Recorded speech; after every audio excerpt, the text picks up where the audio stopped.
L'idée, c'est que tu te rendes compte aussi de l'économie que tu vas faire en regardant ce module, puisque lorsqu'on souhaite avoir des idées de recettes en général, ça a un prix. Voilà, comme tu peux voir, quand tu tapes livre de recettes, tu vas avoir un livre sur des plats cuisinés, un livre sur des recettes, le barbecue, tu vas avoir un livre sur les recettes, par exemple, healthy, un livre sur des recettes simples. Donc, tu peux avoir différents prix, hein. Ça, c'est chacun a son prix. Mais ce qui est important, c'est que tu puisses situer un peu les prix. Tu vois, ici, tu as un livre de recettes simples, d'accord? Ça coûte 36 euros. Tu as des livres, par exemple, ici, à 134 euros pour des recettes paysannes en Corrèze, d'accord? Donc, il y a vraiment des gens, hein, qui achètent à ce prix, hein, puisque comme tu peux voir, il y a des avis. Je dis pas que ça apporte pas de valeur, hein, d'acheter un livre comme ça. Je dis juste que tu peux avoir un moyen beaucoup plus économique de trouver ce type de recette et même quand c'est très spécifique. Tu vois, ici, c'est des recettes paysannes en Corrèze. Donc, tu peux dire, ouais, mais on va trouver ça nulle part, mais tu verras que non, parce qu'on peut aller justement dans l'hyper spécifique aussi. Et puis, tu as, par exemple, ce livre, 220 recettes pour gourmet, d'accord? Comment cuisiner avec le combiné, chaleur tournante plus micro-ondes, etc. 109 euros. Pareil, hein, tu vois qu'il y a des gens qui achètent puisque c'est noté, commenté, etc. Ce livre, Top Cuisine, les 200 meilleures recettes de cuisine marmiton, ça c'est 99 euros. OK? Donc, tu vois, tu as vraiment tous les prix, hein. Ici, par exemple, tu as 145 recettes inédites à 45 euros, mais tu en as 35 recettes qui sont ici au quotidien, 14 euros. Donc, forcément, c'est très disparate. Et quand tu es novice, débutant, tu sais pas forcément quoi choisir, quoi faire, quel livre est le meilleur, etc. Donc, là, je vais te donner une astuce pour éviter de te prendre la tête. D'accord? Alors, on va voir ensemble comment faire. Juste avant, je ne sais pas en fait si tu es vraiment un habitué de l'intelligence artificielle ou de ChatGPT, etc. Donc, on va utiliser l'outil ChatGPT. ChatGPT utilise lui-même l'intelligence artificielle pour faire la conversation avec nous et répondre à nos questions. On va voir ensemble comment ça fonctionne, mais dans le cadre d'une perte de poids, ce qui est important, c'est que tu comprennes comment l'utiliser et que ça ne va pas te remplacer, que ça ne remplace pas l'humain, d'accord? C'est vraiment toi qui es maître de ce que tu lui dis, des réponses que tu vas avoir, etc., etc. Donc, c'est vraiment une solution qui est complémentaire, personnalisée et surtout, qui est gratuite. Tu verras que ça va te faire économiser énormément de temps et énormément d'argent, comme on a pu le voir avec les livres que je t'ai montré juste avant. Donc, comment faire? Tout simplement, on va aller sur ChatGPT, d'accord? Donc, en cliquant sur le premier lien, ChatGPT, tu vas aller dans Start Now. Et dans Start Now, tu vas accéder directement à cette interface. Donc, avant d'accéder à cette interface, tu vas avoir la possibilité soit de t'inscrire avec ton adresse mail, ton mot de passe, et donc tu vas avoir cette interface, soit de te connecter. Et tu vas pouvoir te connecter avec les identifiants du coaching, si tu veux. Donc, tu mettras cette adresse mail à la place, dans le champ adresse mail, et tu pourras mettre également coaching MTCP avec le C majuscule dans le champ mot de passe.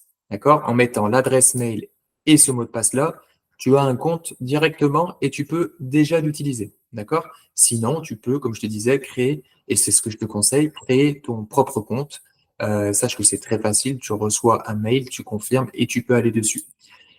Bref, une fois que tu auras soit créé ton compte, soit rentré ton identifiant et le mot de passe MTCP, tu vas arriver à cette interface. D'accord? Donc, c'est très simple. Tu ne te prends pas la tête à regarder ce qu'il y a autour. Dis-toi juste qu'ici, tu as une barre pour chatter. Et à cet endroit-là, tu vas simplement mettre ta demande. Exemple, euh, peux-tu me donner une idée de recette anti, une idée de recette anti-cellulite. Hop.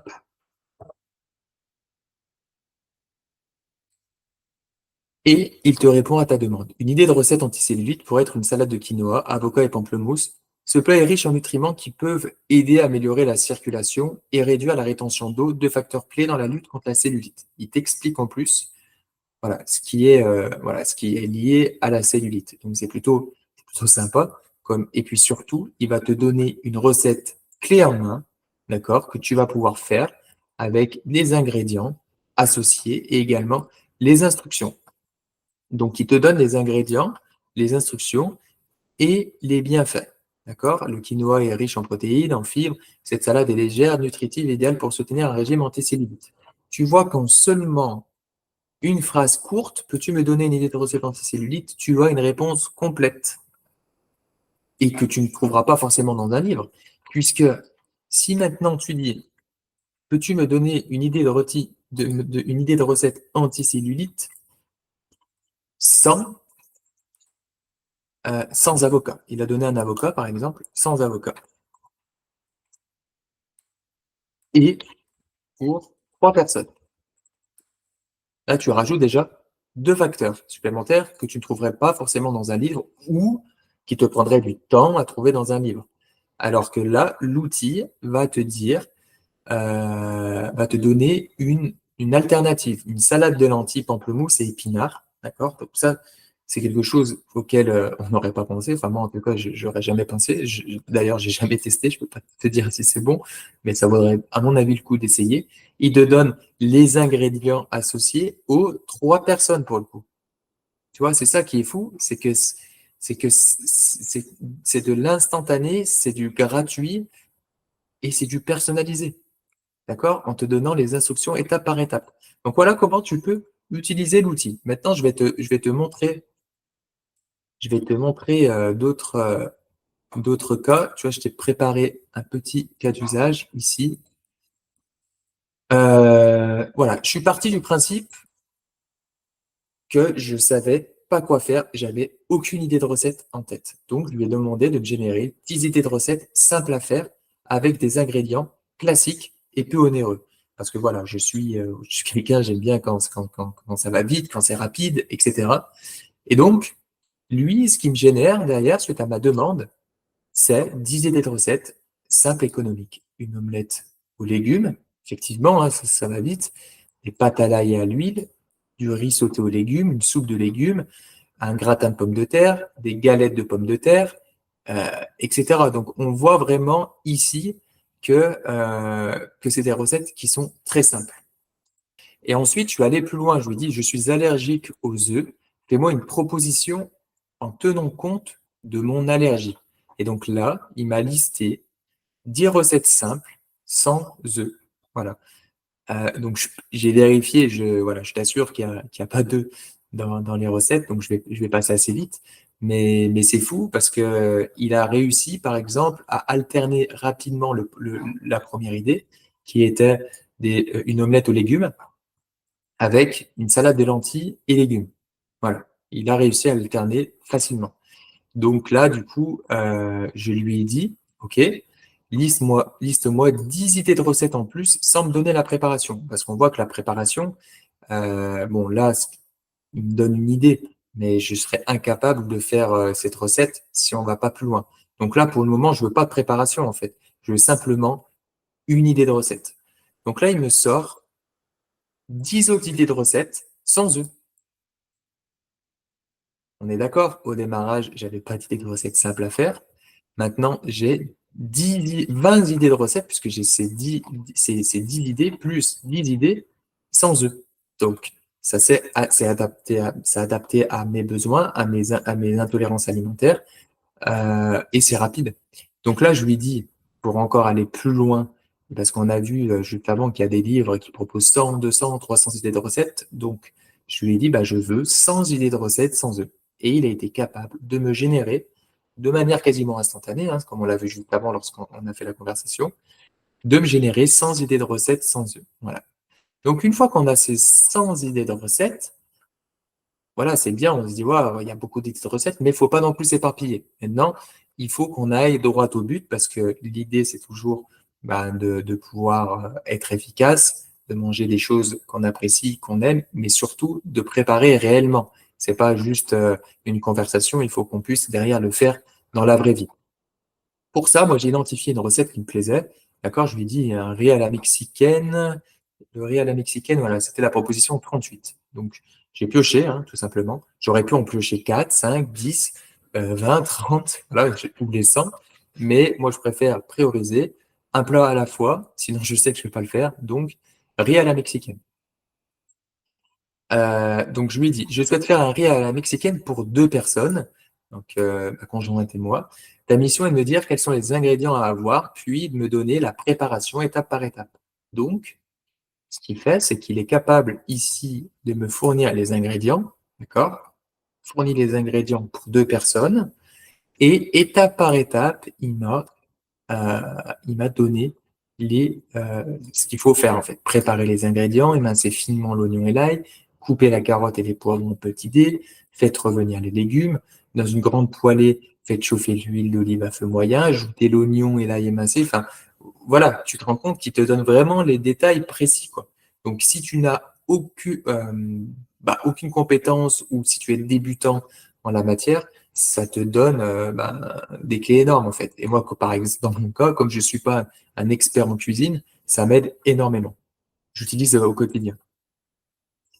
Ensuite, votre riz à la mexicaine est prêt à être dégusté. Du coup, je lui dis, OK, on va encore plus loin, quel est le nombre de calories de cette recette? Mais pour une personne, le plat, il est préparé, il a été recommandé pour 2 personnes, mais là, je lui demande le nombre de calories pour une personne. Ben, il est capable aussi de me le donner, d'accord? Et donc, calories par ingrédient pour une personne pour une recette de riz à la mexicaine, d'accord? Il a décomposé les calories des principaux ingrédients, comme on voit ici. Le riz, en 60 grammes, environ 200 kilocalories. La carotte, environ 12 calories, etc. L'huile d'olive, une cuillère à soupe, environ 90 calories. Ah, d'ailleurs, hein, on le voit, c'est flagrant, hein. Une cuillère à soupe d'huile d'olive, 90 calories, hein. Alors que, alors que en 30 grammes de carottes, 12 calories. Pourtant, 30 grammes de carottes, on mange quand même quelques carottes, hein. Donc, c'est flagrant, hein, la différence en termes de calories. Bon, passons. Au total, on arrive à 461 calories. Voilà. Donc évidemment, il nous dit que les valeurs, hein, elles peuvent différer en fonction des marques, de la taille des légumes, etc., etc. La valeur nutritive, hein, des aliments. Donc forcément, c'est pas aux calories, à la calorie précise, mais ce qu'il faut retenir, et puis nous, on n'est pas, voilà, dans le coaching, on n'est pas là à calculer précisément le nombre de calories, c'est tout le temps pour avoir une idée. Enfin, c'est exactement ce que ça te donne une idée. Donc tu peux dire, bon, bah, si, imaginons, si avec 500, avec un plat, je sais pas, là, je te dis n'importe quoi, mais imaginons avec 3 plats de 500 calories par jour, tu perds du poids, par exemple 500 grammes par semaine, et ben, tu peux lui dire, je veux 10 idées de recettes, sans détail de préparation pour le moment, qui ne dépassent pas les 500 calories. Et là, il te donne 10 idées de recettes qui sont à moins de 500 calories par portion. Donc maintenant, tu sais exactement ce que tu peux manger pour continuer à perdre tes 500 grammes par semaine avec des idées de recettes qui te plaisent. Et donc c'est vraiment ça qui fait toute la différence par rapport aux livres que je viens de te montrer et qui coûtent de l'argent et par rapport aux méthodes traditionnelles qui sont jamais réellement personnalisées. Évidemment, il y a beaucoup plus d'éléments à prendre en compte. On pourrait aller beaucoup plus loin. On pourrait avoir un plan alimentaire. On pourrait avoir des idées de recettes pour tous les jours de la semaine. On pourrait avoir un plan sur une semaine, un mois, 2 mois, 3 mois. On pourrait vraiment aller plus loin dans le calcul des calories. On pourrait trouver des idées anticellulites, des idées gourmandes. Voilà, pareil pour les desserts, tu peux te renseigner sur énormément de choses. Tu peux également aller plus loin pour comprendre quelle est la valeur nutritive de certains aliments, de comprendre comment tu peux trouver tes macros ou tes micronutriments en fonction des aliments, de ce que tu manges, etc., etc. Donc, en fait, on peut aller, il y a énormément de possibilités. Ça, vraiment, ce que je viens de te montrer, ça représente, je dirais, même pas 5% de ce qu'est capable de faire l'outil. Voilà, donc comme tu l'as vu, c'est un outil qui est complémentaire, qui est personnalisé et qui est gratuit. Donc, tu dois l'utiliser sans modération. Tu dois prendre du temps pour toi. C'est hyper important. Quand tu es dans un objectif de perte de poids ou de maintien du poids, tu dois prendre du temps pour toi. Tu peux prendre 5 ou 10 minutes par jour pour aller sur cet outil-là, pour trouver des idées de recettes, etc., etc. Mais il ne s'agit pas, encore une fois, que de jouer avec cet outil. Il s'agit de mettre en pratique. Parce que il vaut mieux avoir que deux ou trois idées de recettes, mais les faire réellement chez toi la semaine, plutôt que d'en générer 500 et de jamais les faire, parce que finalement, ça va te perdre et ça va te frustrer. Donc, n'hésite pas à commencer étape par étape, d'accord? Progressivement. Et puis, en fonction eh ben, de tes besoins, tu peux aller plus loin. Et puis même, voilà, dans le cadre du coaching, moi, on peut très bien échanger à ce sujet ensemble. Et puis, je ferai d'autres modules à ce sujet pour aller plus loin dans l'utilisation de ChatGPT si tu es intéressé. Voilà, c'est tout pour ce module. Voilà, j'espère que ça t'a plu vraiment, que tu as appris des choses. En tout cas, sache que moi, à titre personnel, j'utilise assez régulièrement et dans 80% des cas, vraiment, je suis super content. Je suis rarement déçu. Donc, kiffe, profite, essaye, teste l'outil. Fais au moins une recette ou deux recettes et puis dis-moi comment ça s'est passé. Et puis au fur et à mesure, envoie-moi même tes plans en photo. Si jamais, voilà, si jamais il y en a qui sortent du lot, ben, tu peux me les partager aussi. Moi, j'essaierai de les faire. Et puis, si tu vas aller plus loin sur ce sujet, si vraiment ça t'a intéressé, tu peux m'envoyer un petit message et puis on pourra prendre un temps ensemble pour aller plus loin. Je te remercie en tout cas pour ton écoute et puis je te dis à bientôt.